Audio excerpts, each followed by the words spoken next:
Onda bu boykot taktikasını tutsaq və bu erməni malıdır deyə bunu almayaq kimi Aha.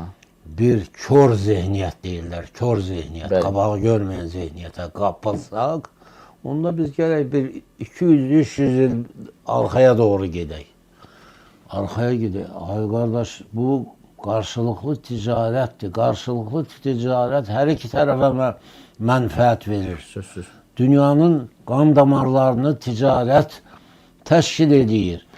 Mən qonşu ölkə ilə də ticarət etməyib kiminlə edəcəm? Məsələn, Ermənistanda tuf daşları deyirlər, qırmızı daşlardır. Gözəl inşaat materiallarıdır.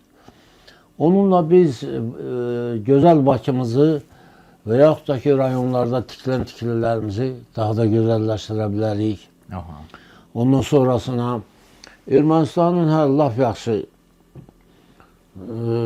elə bilməyin ki, Ermənistan təkcə içkisi ilə məşhurdur. Xeyr, Ermənistan həm də bir sıra, belə deyək, mikro avadanlıqlarla da məşhurdur. Nairi deyilən onların bir zavodu var. Aha. Sovet İttifaqı dövründə o müdafiə sənayesi üçün məhsullar buraxırdı. Bəli. İndi o məhsulların buraxılmasının çeşidi dəyişə bilər. Aha. Amma biz onlarla bu məhsulları da ala bilərik. Sonra Kənd təsərrüfatı məhsulları ola bilər. kənd təsərrüfatı məhsulları ola bilər, bəli. Düzdür, Biz bizdə eşitmişik ki, erməni əriyi Rusiya bazarlarına çox gedir. Bilmirəm indi o Azərbaycan əriyi ilə müqayisədə dad baxımından necədir, amma hər halda yəni bu da mümkündür. Əvvəl onu deyim. Bəli. Azərbaycan əriyi tez yetişir. Aha. Ermənistan əriyi, o cümlədən də Naxçıvan əriyi, Aha. Azərbaycanda yetişən ərikdən heç olmasa ay yarım gec yetişir. Yəni bizdə ərik sovulan vaxta qədər də onlarda əriyin yetişməsi dövrü başlayır. Niyə bizim bazarlarda həmişə təzə dərilmiş tər məhsullar olmasın? Bu məsələnin bir tərəfi.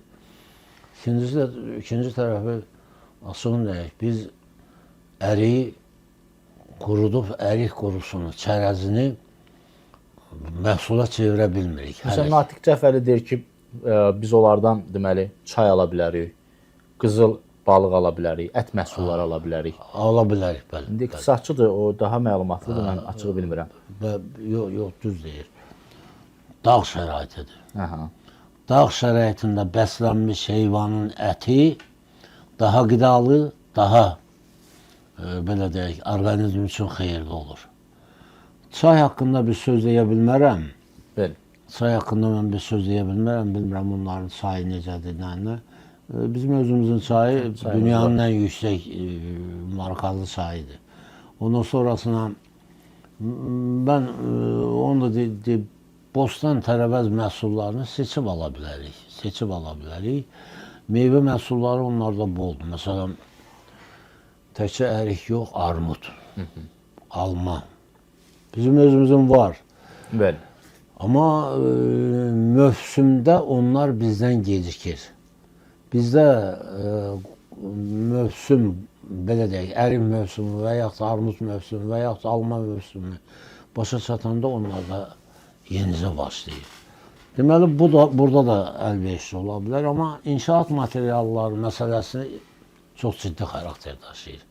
Çünki onların inşaat materialları kifayət qədər çeşidlidir, kifayət qədər bizim üçün sərfəli ola bilər.